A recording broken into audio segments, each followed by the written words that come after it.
سردیوں کی ایک یخ بستہ شام تھی۔ آسمان پر کالے بادل چھائے ہوئے تھے اور ہواؤں میں ایک عجیب سی سنسناہٹ تھی۔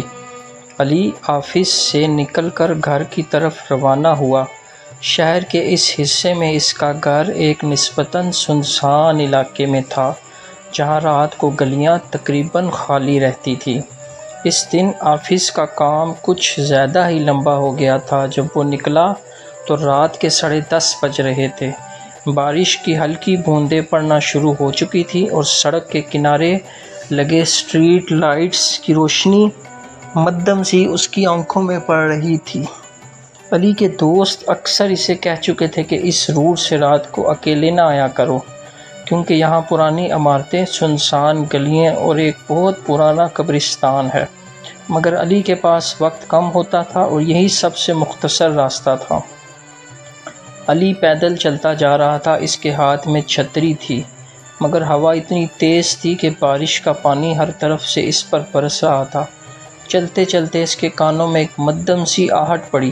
ایسا لگا جیسے کوئی پیچھے پیچھے چل رہا ہو۔ اس نے مڑ کر دیکھا، گلی بالکل خالی تھی۔ صرف بارش کے قطرے اور بجلی کے کھمبے کی ہلکی ہلکی چرچراہٹ سنائی دے رہی تھی۔ شاید میرا وہم ہے، علی نے خود کو تسلی دی اور آگے بڑھ گیا۔ مگر کچھ قدم بعد پھر وہی آہٹ آئی۔ اب کی بار یہ اور قریب لگ رہی تھی، جیسے کسی کے گیلے جوتے پانی پر پڑ رہے ہوں۔ علی کی دل کی دھڑکن تیز ہو گئی۔ راستے میں ایک پرانا قبرستان آتا تھا، جس کی دیواریں ٹوٹی پھوٹی تھیں۔ بارش کے پانی کی وہاں کی مٹی کیچڑ بن چکی تھی۔ جب علی وہاں سے گزرا تو اچانک ایک کوا اونچی آواز میں بولا، اور اس وقت اس نے دیکھا کہ ایک پرانا درخت ہلکے ہلکے جھول رہا ہے، حالانکہ ہوا اس طرف سے نہیں چل رہی تھی۔ اس کا دل بے چین ہو گیا۔ اس نے قدم تیز کر دیے۔ اچانک پیچھے سے پھر آہٹ آئی، اور اس بار ساتھ میں ایک مدھم سی سرگوشی بھی سنائی دی، جیسے کوئی اس کا نام لے رہا ہو۔ علی کے قدم تھم گئے۔ اس کا حلق خشک ہو گیا اور وہ آہستہ آہستہ پلٹا، مگر وہاں کوئی نہیں تھا۔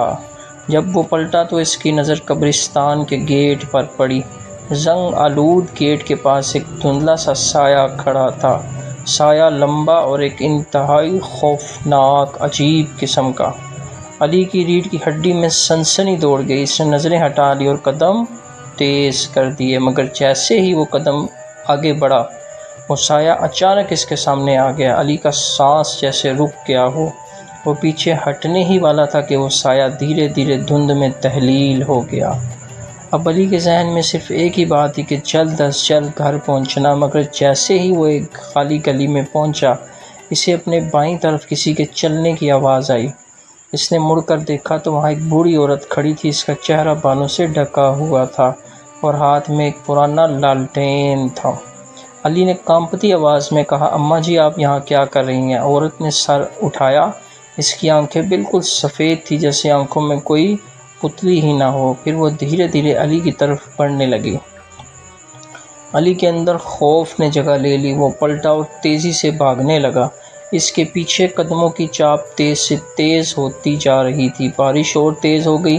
گلی میں پانی بھرا ہوا تھا، مگر وہ رکے بغیر دوڑ رہا تھا۔ جب اس نے ایک موڑ کاٹا تو اچانک وہ ایک بند گلی میں آ گیا۔ سامنے پرانی دیوار اور ٹوٹی ہوئی کھڑکیوں والا مکان تھا۔ پیچھے سے وہی عورت آہستہ آہستہ چلتی ہوئی آ رہی تھی۔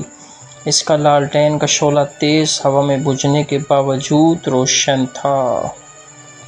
علی پیچھے ہٹتے ہٹتے دیوار سے لگ گیا۔ عورت اس کے سامنے آ کر رک گئی۔ پھر اس کے ہونٹ ہلے اور وہ بولی، یہ میرا راستہ ہے، یہاں سے کوئی زندہ واپس نہیں جاتا۔ اسی لمحے گلی کے آخر میں وہی سایہ دوبارہ نمودار ہوا۔ عورت نے ایک لمبی چیخ ماری اور دونوں کے وجود دھند کی طرح فضا میں تحلیل ہو گئے۔ بارش رک چکی تھی۔ علی کے کانوں میں اب بھی سرگوشیاں گونج رہی تھیں۔ وہ تیزی سے گلی سے نکلا اور سیدھا گھر پہنچا۔ اس رات کے بعد علی نے کبھی اس راستے سے گھر جانا چھوڑ دیا، لیکن کبھی کبھی رات کو خواب میں وہی سفید آنکھوں والی عورت اس کے کمرے میں کھڑی نظر آتی اور لالٹین کی روشنی آہستہ آہستہ قریب آتی رہتی۔